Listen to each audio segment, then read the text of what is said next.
All right, the mysterious masters of Grandmaster ImHotep. Yeah, we're gonna get into it. Welcome everybody. This is the King Cam Ujumbe Podcast and Ujumbe means message. And check this out: ImHotep has been the topic of discussion the last few weeks. A lot of people have been asking, and so we're gonna get into it now. I'm gonna tell you just straight up and down: the historical record does not clearly identify a specific teacher of Grandmaster Himotep.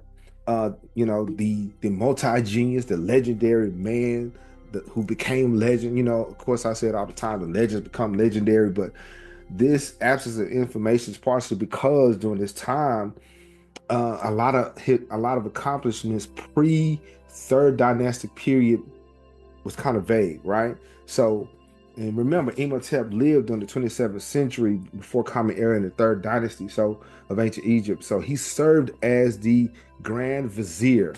Okay, we're going to talk about a little bit more about that, but we're going to talk about that. He was a Grand Vizier or the Grand Architect to Pharaoh Djoser.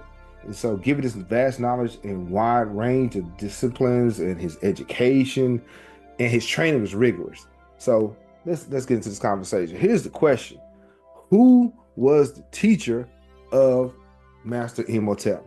Shout out to Mr. Gales for asking me that question. So we're going to get right into it. I really appreciate you guys for locking in. Let's go. All right, Imhotep. He was the architect. He was the physician. He conducted healing procedures in the Per Ankh, or the House of Light. We're going to talk about that also. And he was the priest and the Grand Vizier. But who was his master? Or did he have a series or a group of teachers? Y'all let me know. All right, now, Imhotep's education and training, he had to learn this from somewhere. He had to go to school somewhere, right? So what was his training? What was it about? And of course, this rigorous training happened in the grand temples of Waset, and Imhotep was associated with a lot of structure. He was in high knowledge and education. So his training, it is likely that Imhotep received the early training in the temple from priests who had expertise in subjects like astronomy, mathematics, and medicine. Okay, priest scholars were trained in sacred texts, rituals, and healing practices that combine spiritual elements with practical treatment. So they were successful in merging science and the spirit. All right. So, but now I'm gonna tell you this: it's likely that this training lasts for a long time. Okay, this just didn't happen overnight, or just really quick. So while specific teachers, of course, weren't mentioned in ancient texts, we know that there was a system. All right, there was a system. Let's go. And so before we get into the schools really quick, I got to read this information. See, the priest scholars were trained, and so they gained practices of knowledge and the liberal arts and sciences. So remember that these training grounds were schools. They were schools. They were our universities. Okay, so now the Sesh schools, Imhotep's skills in architecture and writing suggest he could have attended a Sesh or scribe school, where the scribes learned hieroglyphic writing. They learned the meta-nature, okay, the various forms of that. They learned accounting, mathematics, and administrative skills. So he went to the centers of learning. He went to the temples, and he went to learn from the priests. So it wasn't just one individual. It was a lot of teachers that taught him. So chances are he went to the Shesh schools. Okay, so in these schools, master scribes were highly respected and advanced. Students like Imhotep could have specialized in instruction and architectural drafting and planning and construction. So in these schools, Imhotep would have studied with experienced scribes who passed down mathematical and geometrical concepts that would later influence his architectural innovation. So these guys weren't named, but the system was already there. the knowledge was already ready to be imparted into him. The knowledge was already there. So now dealing with these schools. Now, as I mentioned before, the temples, there were several of them. Of course, we know about the Ipit Waset, or the Grand Temple of Waset, but understand that these, I'm very excited about this. I really am, as you could tell. So, but understand, I'm gonna show you real quick. Let me share this real quick.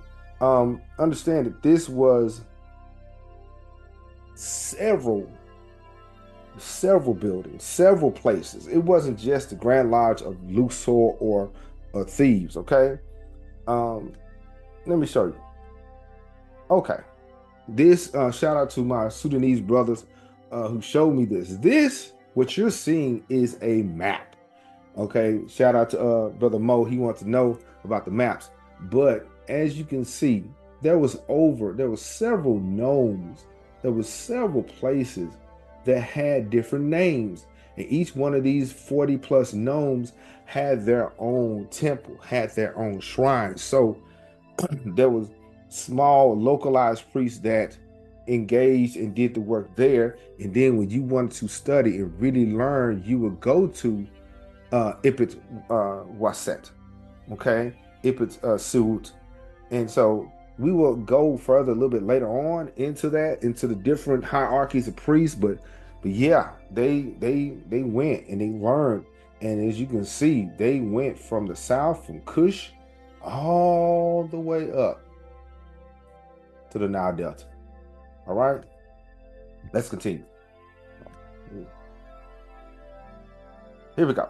So he learned the hieroglyphic writing, he learned the counting, mathematics, and administrative skills, right? So these priests weren't just in the temple. They used this information and went out into society.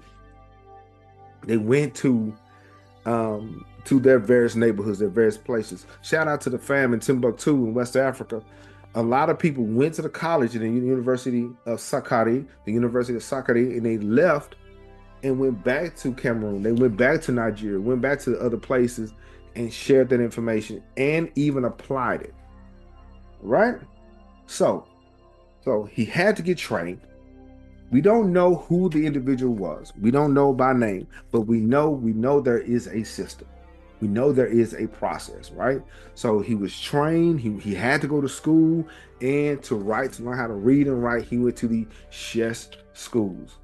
All right, now a little bit more about these schools. So the scribes were very important. They're very important. So we have to understand that he had to study, he had to prepare. And so these scribes learned various information, various books, various forms of the meta nature. It's not just one. I think it's about 4. Okay, let me know in the comments how many. All right. Now, a lot of these scribes they dedicated themselves to the work and to wisdom. Jehuti represented wisdom, or Thoth. He represented wisdom. So they give their time and their focus on wisdom. And we should really spend a lot of time occupying our minds with useful knowledge. You catch that when you get home. But it's very important that we do spend time reading, spend time writing. Okay? All right, let's continue. Now, he was a grand architect. So the design of Dozier's step pyramid at Saqqara, credited to ImHotep, demonstrates an understanding of construction and engineering far ahead of his time. Now, this monumental design suggests that ImHotep had guidance. It showed that he had guidance in architectural fundamentals, likely from master builders and seasoned architects. So remember, this knowledge has been passed down from the south to the north, right? So it's amazing that people keep forgetting that this information is well over 10,000 years old, uninterrupted. Okay. So additionally, he may have been influenced by earlier smaller mastabas, which is the flat roofs, tombs, which served as precedents for his larger scale pyramids. Knowledge of such constructions of massive building projects would have been passed down from previous generations. Okay, so it either was passed down through the system of the house of knowledge, or through the guilds, or through various families. So he came into this information, this knowledge of building, of architecture, geometry, has basically been front loaded to him. It was already developed. It was already, fully realized, full blown. Okay, so he came into this. Okay, he came into this system. He didn't invent it. He came into it. Now um, he did advance it for sure, but this was libraries of knowledge given to him. Okay, so he was the grand architect, or the grand vizier, or the chejeti. All right. Now, I told you he did the work at the House of Light, or the Per Ankh. So he did have some medical knowledge. So this man was a multi-genius, y'all. He was trained with the priest. He was a scribe. He had to be able to write. He's an architect, and he had medical knowledge. So, man, ImHotep is considered, of course, the first recorded physicians. But once that's the popular opinion. Okay, the first recorded physician, and is often credited with founding Egyptian medicine. Now, this implies that he would have learned from a tradition of healers and medical practitioners, possibly within the temple schools, or as an apprentice to established practitioners. So he had to get this from somewhere. It just didn't come out the sky. Okay, healers at the time often relied on both herbal treatments and spiritual knowledge. ImHotep's contributions to medicine are legendary. Of course, later on, they deified him in Greece, and the Hippocratic Oath. You guys who take the Hippocratic Oath, who are medical doctors and nurses, you owe a lot to our Grandmaster ImHotep. You're very welcome. All right. So I told you, he was a medical doctor, and this information, be it from home or from school, he advanced it. He brought it forward. Now, let's continue. Let's go. Now, the priestly hierarchy. I told you, he came into the third dynasty, into a system that was already developed, that was already put together. So what was this priestly hierarchy? There was some kind of structure, y'all. There was some kind of, you just didn't walk in and say, I was a high priest. No, you had to go through a process. You had to be vetted, all right, and be tried, or to sit and study and sit and learn, right? Priestly hierarchy. Now, the priestly order, they, of course, at the top was the high priest. That was the man, okay? The ImHotep, or ImHotep in ImHotep, okay? So ImHotep, okay? He was the grand high priest. He was the guy, okay? He was the most powerful one. Chances are he was based in Waset, okay, in Thebes, the seat of power, okay? He often oversaw religious ceremonies, temple administration, and state events. High priests served in the most important temples and were often closely associated with the pharaoh, sometimes even considered his representative in religious matters. So the high priest. So depends on the era. They may have been the high priest of, say, Osiris, or the high priest of Amun. Okay. Now let's continue. Okay. Now here we go. The chief priests, or overseers of the priests, they were localized. They were the local caste, right? And so below them, below the high priest, were these leaders of smaller temple precincts, or administrators, who coordinated religious activities in multiple locations. So they managed the junior priests and took care of various temple functions wherever they were. So this is the smaller version of that, okay? but I'm going to go back to the large part. So y'all get ready, okay? Now, these chief priests, depends on their location, they would serve in one of these nomes, okay? Depends on. Now, of course, a lot of these priests had to go to the Grand Lodge of Waset, or the Grand Temple of Waset, to be ordained, to be recognized, right? But then they go back to Abydos. They go back to Ipit Wasut or Edfu, okay, or Heracopoulos, okay. And you notice this, okay? They're all along the Nile Delta, but for many years we say Kush, right? That's in the south, Kush. But the nomes in the south, there is a nome in the south called Tasseti. The whole place was not called Tasseti. It was basically a neighborhood that was called Tasseti, not a place. It was not a state. Okay, it was like a nome or a neighborhood, right? So we had Tasseti, we had Waset, we have, as you can see, Tameri or Tamaru, all right, right up here at Lower Egypt, further up north, right? And then Memphis or Men-Nefer.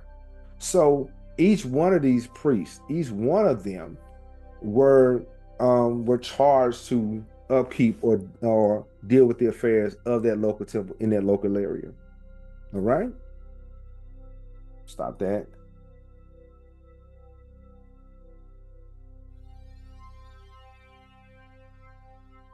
Okay, I'm trying to get back to my screen. All right, now the priesthood order. Let's continue. The Shem priests or Sem priests were the priests that they were at specific class, and it was associated with funerary rituals, and they wore the leper skin. Okay, they dealt with the funeral rites. They played a key role in the opening of the mouth ceremony. So everybody didn't do that. We would assume that, say, the high priest did it. No, these guys were specialized in this. This was their thing, and this is something that they were called and appointed to do. So the Sem priests were typically responsible for key events in the burial. Okay.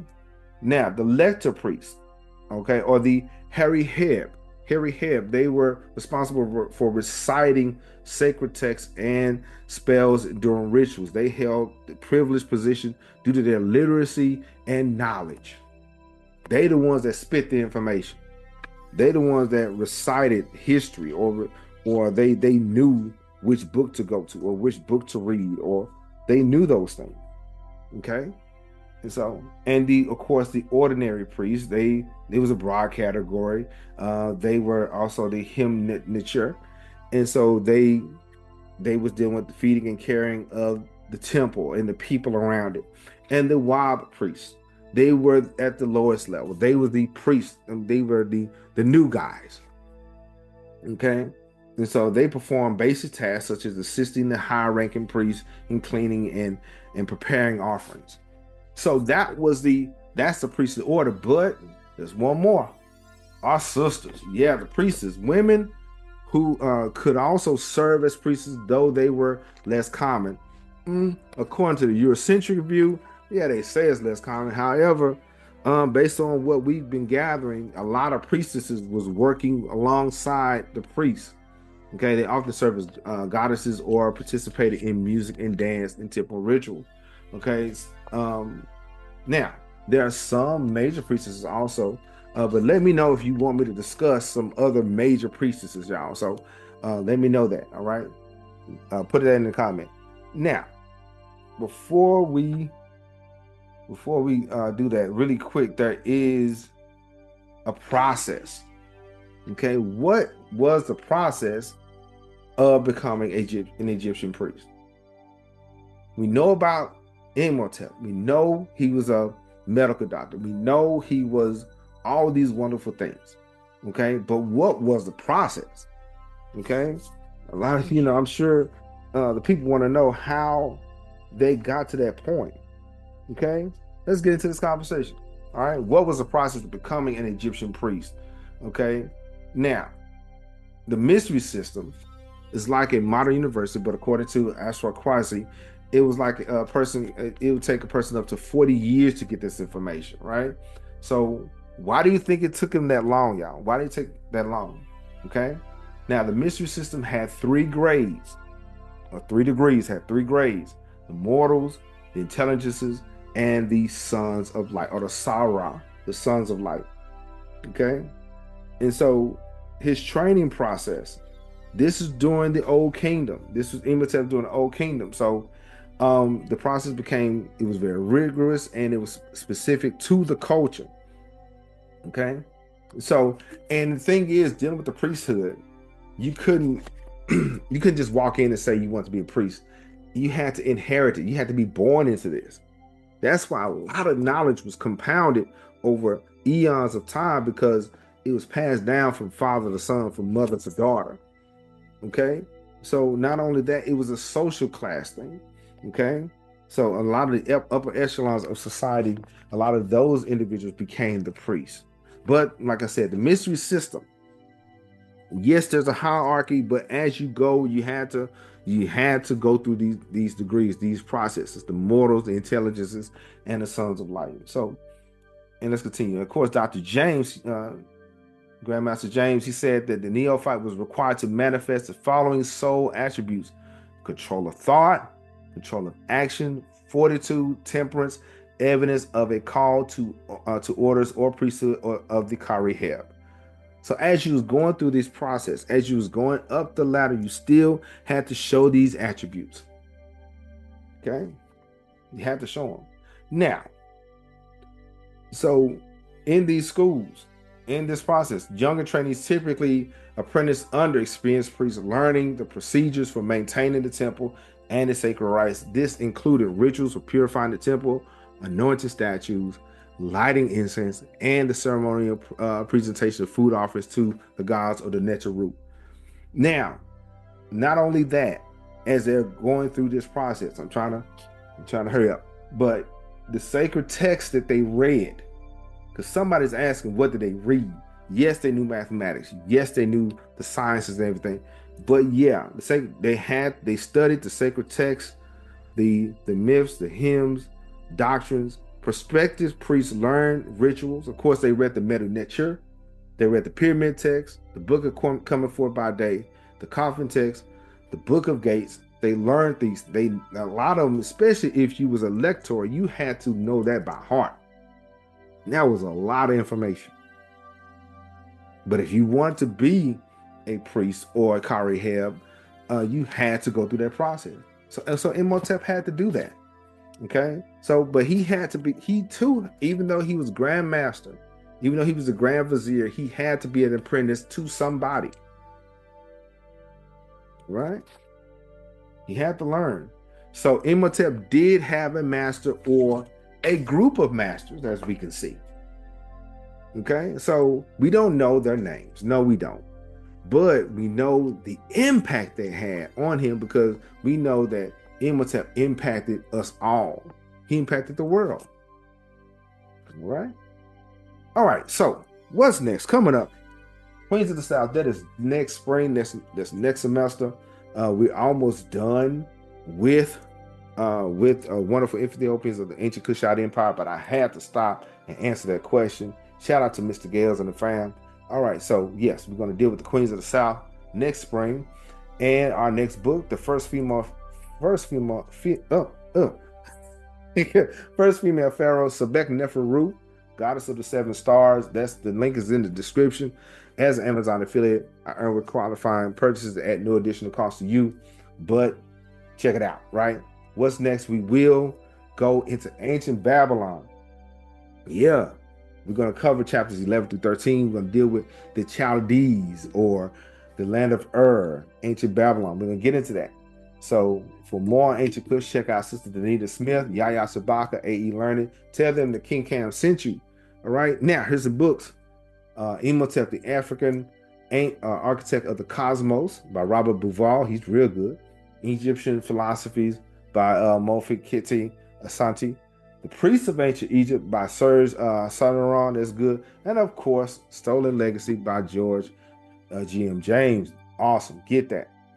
And the sacred space and sacred function of in ancient Thebes. That's another one in the temple ritual at Abydos. All right.